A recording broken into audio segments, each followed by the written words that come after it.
कक्षा 9वीं पे सांख्यिकी है ना, जिसकी प्रश्नावली क्या है आपकी 12.1। मैंने आपको फर्स्ट में क्या बता दिया कि दंड आलेख कैसे तैयार किया जाता है ना। अब इसके बाद आपका जो आता है आयत चित्र आता है।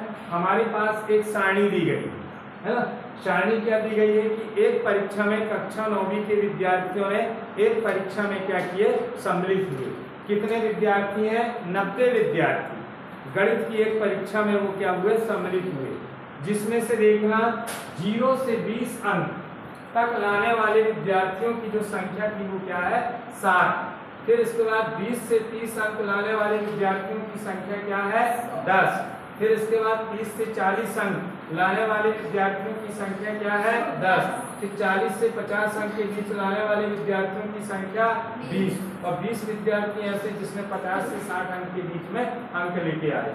इस तरीके से लास्ट में देखा जाए 70 और उससे अधिक अंक लाने वाले विद्यार्थियों की संख्या क्या है, 8। कुल विद्यार्थियों की संख्या कक्षा 9वीं की क्या है, 90। तो हमें इस सारणी के आधार पर हमको क्या बनाना है, आयत चित्र तैयार करना। अब ये जो आयत चित्र जो तैयार होता है इसके लिए हमारे पास ये जो वर्ग आता है, वर्ग अंतराल, ये सतत होना चाहिए है ना। इसको वर्ग की कौन सी सीमा बोला जाता है, मैंने बताया आपको, निम्न सीमा। और इसको क्या बोला जाता है, उच्च सीमा। ये क्या कहला जाएगी, निम्न सीमा। ये क्या कहला जाएगी, उच्च सीमा। तो इस तरीके से हम क्या बनाएंगे, इसका आयत चित्र तैयार करेंगे। जैसे दंड आलेख तैयार करते हैं उसी तरीके से आयत चित्र तैयार करते हैं। सिर्फ दंड आलेख में अंतर ये होता है कि दंड आलेख में है ना, जो आलेख रहते हैं वो अलग अलग रहते हैं और आयत चित्र में क्या रहते हैं, एक साथ मिले हुए रहते हैं। इसके लिए हम क्या करते हैं, वही देख लीजिए, हम एक ऊर्ध्वाधर अक्ष लेंगे यहाँ से। इस ऊर्ध्वाधर अक्ष को कौन सा अक्ष बोलेंगे, वाई अक्ष बोलते हैं। और एक यहाँ से एक क्षैतिज अक्ष लेंगे। इस क्षैतिज अक्ष को हम क्या बोलेंगे, एक्स। अब यहाँ पर ये जो है ऊर्ध्वाधर, यहाँ पर ऊर्ध्वाधर अक्ष जो है ये छात्रों की संख्या को बताएगा। ये जो अक्ष कौन सी संख्या को बताता है, यहाँ पर लिखेंगे हम, यहाँ पर लिख देंगे हम छात्रों की, ये क्या हो जाएगी आपकी संख्या। और ऐसा एक एरो का चिन्ह बना देंगे।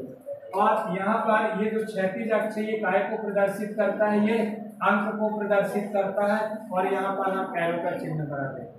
और इसको थोड़ा सा छोड़ करके ये क्या हो जाएगा आपका, 0 को हम थोड़ा सा छोड़ देते हैं, यहाँ थोड़ा सा किटपिट कर देते हैं और इसको क्या मान लेते हैं, 0। 0 के बाद 1 सेंटीमीटर बराबर हम यहाँ पर ये क्या ले लेंगे, ये क्या कहला जाएगा आपका, 20। फिर 1 सेंटीमीटर बराबर हम क्या ले लेंगे, 30। फिर 1 सेंटीमीटर बराबर 40। फिर 1 सेंटीमीटर बराबर 50। फिर 1 सेंटीमीटर बराबर 60। फिर 1 सेंटीमीटर बराबर 70। और फिर 70 से अधिक है, फिर और आगे भी जा सकता है, ये 80 भी हो जाएगा। और इधर ये क्या हो जाएगा, 90 भी हो जाएगा। और आगे बढ़ा सकते हैं क्योंकि 70 से अधिक रहेगा। यहाँ पर हम 1 सेंटी, अधिकतम मान कहाँ तक गया, 20। 1 सेंटीमीटर बराबर हम क्या मान लेते हैं, 2 है ना। 2 सेंटीमीटर बराबर 4। 3 सेंटीमीटर बराबर 6। 4 सेंटीमीटर बराबर 8। 5 सेंटीमीटर बराबर 10। 11 सेंटीमीटर, 5 के बाद 6 सेंटीमीटर बराबर 12। और फिर ये क्या जाएगा, 14। फिर ये क्या हो जाएगा, 16। फिर ये क्या हो जाएगा, 18। और लास्ट में ये क्या हो जाएगा आपका, 20 हो जाएगा। क्योंकि अधिकतम अंकों की संख्या क्या है, यहाँ पर 20, छात्रों की संख्या 20 है। 2 मिनट देख लीजिए आप। अब यहाँ से सॉरी 2 मिनट, फिर क्या आ जाएगा, यहाँ से देखो 0 से 20 अंक लाने वाले विद्यार्थियों की संख्या, जिसमें 20 को नहीं गिना जाता उच्च सीमा को ना, लाने वाले विद्यार्थियों की संख्या कितनी है, 7। तो 7 कहाँ आएगा, ये देख लीजिए, 2 और ये 4 और ये 6 और 2 अंक यदि और बढ़ाते हैं यहाँ पर, तो ये क्या हो जाएगा आपका 7। तो ये आ जाएगा आपका 0 से ये क्या हो जाएगा आपका, ये 20 हो जाएगा। ये क्या कहला जाएगा आपका, 7 कहला जाएगा। या फिर आप 6 और 8 के बीच में ये क्या कहला जाएगा आपका, ये 7 कहला जाएगा। ठीक है। फिर देखो आप 20 से 30 अंक लाने वाले विद्यार्थियों की संख्या कितनी है, 10। तो 10 का आंकड़ा कहाँ आ जाएगा, ये देख लीजिए। अब यहाँ से ये देख लीजिए आपका ये 10 आ रहा है, ये हो गया आपका। यहाँ से यहाँ तक देखा जाए तो ये क्या हो जाएगा आपका, 10। यहाँ पर लिख दीजिए आप, ये 10 हो गया। फिर इसके बाद देखो 30 से 40 अंक लाने वाले विद्यार्थियों की संख्या क्या है, 10।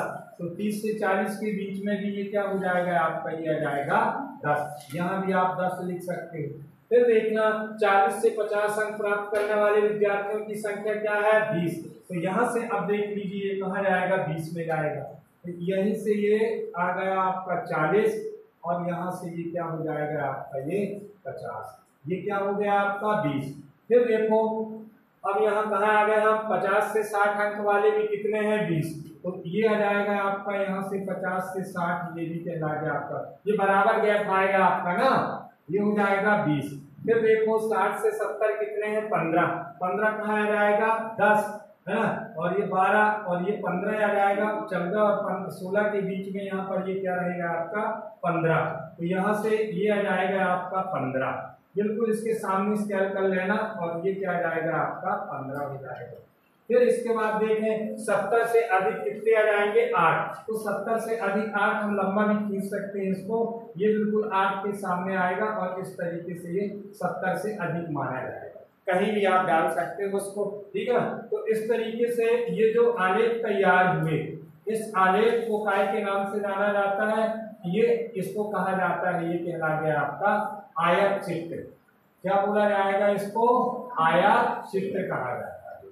तो बन जाएगा, आयत चित्र बनाते आप लोगों से बनेगा नहीं बनेगा बताइए, बिल्कुल सिंपल तरीके से आप दंडालेख भी बना सकते हो और क्या बना सकते हो, आयत चित्र। सिर्फ दंडालेख और आयत चित्र में अंतर इतना रहता है कि दंडालेख अलग अलग रहता है और आयत जो चित्र होता है वो क्या रहता है, मिला हुआ रहता है।